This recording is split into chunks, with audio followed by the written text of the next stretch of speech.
किसान भोलू की कहानी। एक गांव में एक किसान रहता था। नाम था उसका भोलू। स्वभाव से भी अत्यंत भोला भाला था। उसके पड़ोस में राजगायक तेज सिंह रहता था। वह था तो भोलू के हम उम्र, लेकिन राजगायक होने के घमंड में भोलू से दोस्ती नहीं रखता था। वह रोज सुबह गाने का अभ्यास किया करता था। भोलू के कानों में जब उसके सुरीले गानों के बोल पड़ते तो उसका दिल भी करता कि वह भी गाए, लेकिन उसे गाना गाना आता नहीं था। एक दिन उसने सोचा, क्यों ना मैं तेज सिंह से जाकर गाना सीख लूं। जब भी मैं उदास होऊंगा गाना गाकर मन बहला लिया करूंगा। यह सोचकर वह तेज सिंह के पास गया। बोला, भाई, तुम बहुत अच्छा गाना गाते हो। क्या तुम मुझे गाना सिखा सकते हो? मैं भी गाना सीखना चाहता हूँ।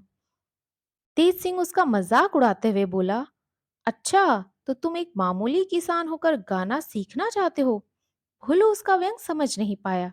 बोला, हाँ भाई, गाना सीखने की मेरी तमन्ना है। कृपया मुझे सिखा दो। तेज सिंह, तो ऐसा करो भोलू, वह जो तुम ऊपर पहाड़ी पर एक गुफा देख रहे हो ना, वहीं पर मेरे गुरुजी रहते हैं। उनके पास 5 वर्ष रहकर मैंने ये विद्या पाई। तुम भी वहीं चले जाओ। तेज सिंह ने कहा। भोलू उसकी बात सच मानकर उसी समय गुफा में जाने के लिए पहाड़ी के पास पहुंचा। ऊपर जाने का कोई रास्ता नहीं था। भोलू झाड़ियों के बीच से रास्ता बनाता हुआ सीधी चढ़ाई चढ़ता हुआ बड़ी मुश्किल से ऊपर पहुंचा। सामने गुफा थी। वह गुफा में चला गया। चारों तरफ अंधकार फैला हुआ था। कुछ दिखाई नहीं दे रहा था। भोलू आवाज लगाने लगा, गुरुजी, गुरुजी। भोलू ने कई बार आवाज लगाई, लेकिन गुफा में से कोई नहीं बोला। भोलू परेशान हो गया। उसने फिर आवाज लगाई, कोई है जो मुझे गाना सिखाएगा? तभी अचानक गुफा में एक रोशनी फैल गई।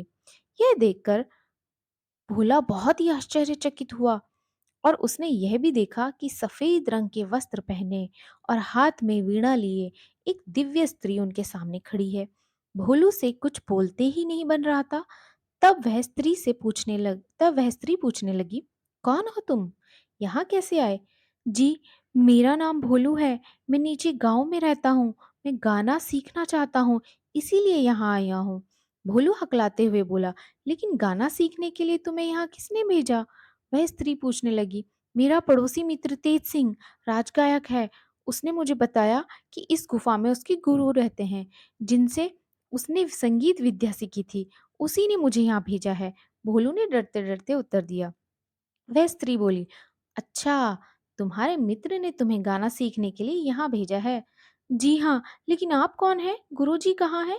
हिम्मत जुटाकर भोलू ने पूछा। तुम मुझे ही अपना गुरु समझ लो, मैं तुम्हें गाना सिखाऊंगी, वह स्त्री बोली। तो आप संगीत की देवी हैं, मेरा प्रणाम स्वीकार स्वीकार करें। ऐसा कहकर भोलू उस स्त्री के चरणों में झुक गया। देवी ने उसे आशीर्वाद दिया। फिर भोलू को अंदर लेकर एक विशाल कक्ष में जा पहुंची। वहां बहुत से व्यक्ति बैठे हुए थे। कोई वीणा बजा रहा था, तो कोई तारा, कोई गाने का अभ्यास कर रहा था।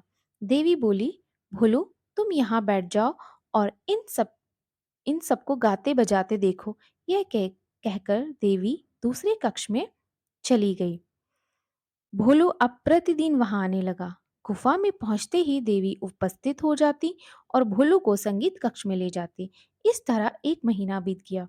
अगले दिन जब भोलू गुफा में आया तो देवी भोलू के सिर पर हाथ रखकर बोली, भोलू, तुम्हारी शिक्षा पूरी हुई।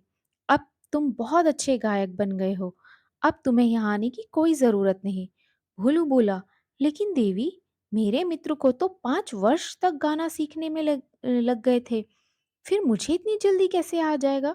भोलू, जो मन के अच्छे होते हैं वे केवल परिश्रम करते हैं, फल की तरफ ध्यान नहीं देते। इसीलिए उन्हें हर विद्या का ज्ञान शीघ्र प्राप्त होता है। मैंने 1 माह में तुम्हें हर तरह से परख लिया है। तुम एक अच्छे गायक बन चुके हो। यह कहकर देवी अंतर ध्यान हो गई। गुफा में अंधकार छा गया। भोलू गुफा से बाहर आ गया। अपनी आवाज को परखने के लिए गुनगुनाने लगा। उसे लगा कि वह अच्छा गा रहा है। उसका हौसला बढ़ा। वह खुलकर गाना गाने लगा। गाते गाते वह अपने घर जा पहुंचा। राजगायक तेज सिंह उस समय घर पर ही था। उसे भोलू के गाने की आवाज़ पड़ी। सोचने लगा, इतना सुरीला स्वर, इस स्वर का इस गाँव में भला किसका हो सकता है? वह घर से बाहर निकला, क्या देखता है कि ये तो भोलू गा रहा है। वह हैरान हो गया। भोलू की नज़र में भी भोलू की नज़र भी तेज सिंह पर पड़ी। वह दौड़ कर आया और तेज सिंह के पैरों पर गिर पड़ा। मित्र, मैं तुम्हारा बहुत आभारी हूँ। तुमने मुझे ऐसी जगह बताई कि जहाँ जाकर महीने भर में ही मैं गाना गाना सीख गया। भोलू विनम्रता से बोला। तेज सिंह कुछ समझा नहीं। वह तो भोलू को बुद्धू बनाकर उस बात को भूल चुका था।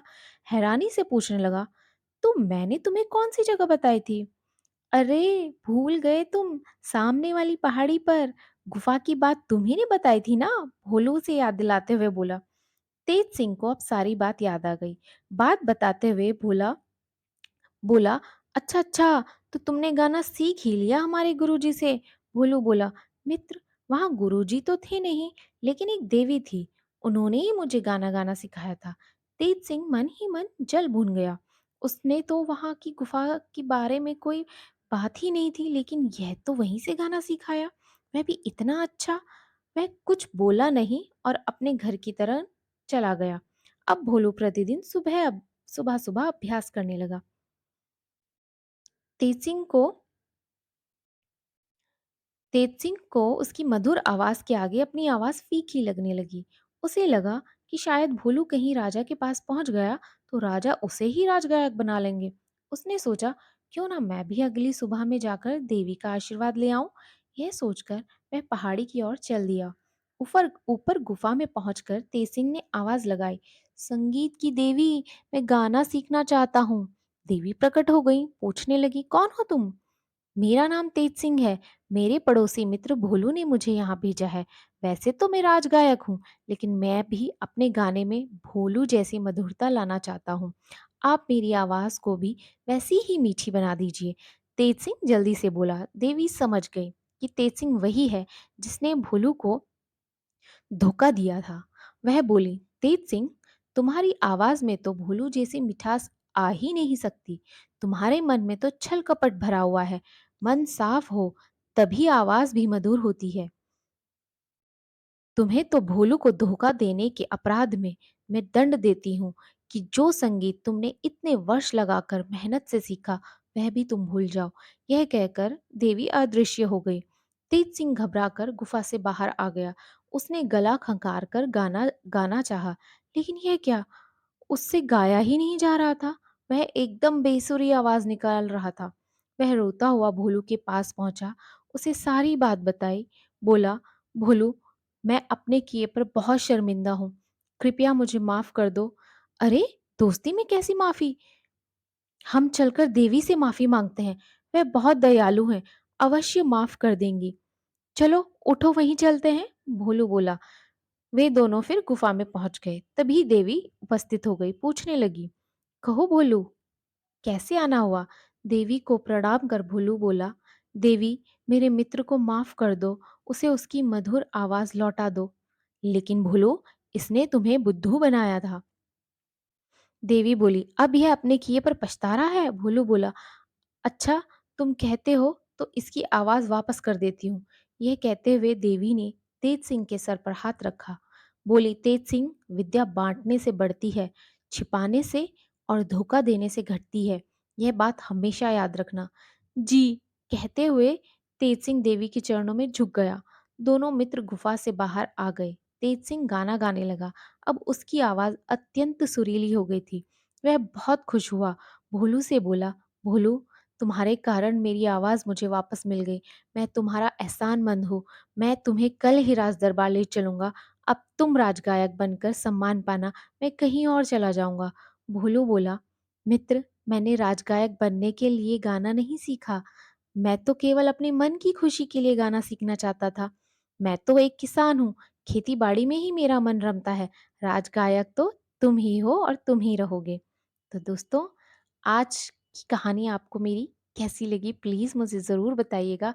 और हाँ, इस कहानी से हमें ये सीखने को मिलता है कि कोई सामने वाला जब हम पर आँख बंद कर भरोसा करता है, तो हमें उसका भरोसा कभी नहीं तोड़ना चाहिए और ना ही किसी को भी अपने से नीचा समझना चाहिए कि नहीं, उसको तो ये नहीं आता है, मेरे पास मुझे तो ये आता है, तो अब खुद को ये नहीं साबित कर सकते कि आप उससे बेहतर हो। तो देखिए, इस कहानी में हमें यही सीखने को मिलता है कि हमें कभी किसी को धोखा नहीं देना चाहिए, झूठ नहीं बोलना चाहिए, और सामने वाला भोला-भाला तो है, लेकिन वो भोला-भाला होकर हमारी बातों पर यकीन कर रहा है, इसका मतलब ये नहीं कि हमने उसको बेवकूफ़ बना दिया। उसका तो यही मतलब है ना कि सामने वाला तो हम पर भरोसा कर रहा है, लेकिन झूठ तो हम बोल रहे हैं, बुद्धू हम उसको बना रहे हैं। तो हमें कभी किसी को बुद्धू नहीं बनाना चाहिए, दूसरी बात, हमें कभी किसी को छोटा नहीं समझना चाहिए। तो दोस्तों, आपको मेरी कहानी कैसी लगी? प्लीज़ मुझे कमेंट बॉक्स पर ज़रूर लिखिएगा। अगर मेरी इस कहानी में मुझसे कभी कोई गलती हो गई हो, तो प्लीज़ उसके लिए मैं आपसे माफ़ी माँगती हूँ, और आइंदा मैं ध्यान रखूँगी कि अपनी कहानी में ऐसी छोटी-छोटी गलतियाँ ना करूँ। अगर आपको मेरी कहानी पसंद आई, तो प्लीज़ मेरी कहानी को लाइक कीजिएगा, प्लीज़ मेरे चैनल को सब्सक्राइब कर दीजिएगा। धन्यवाद।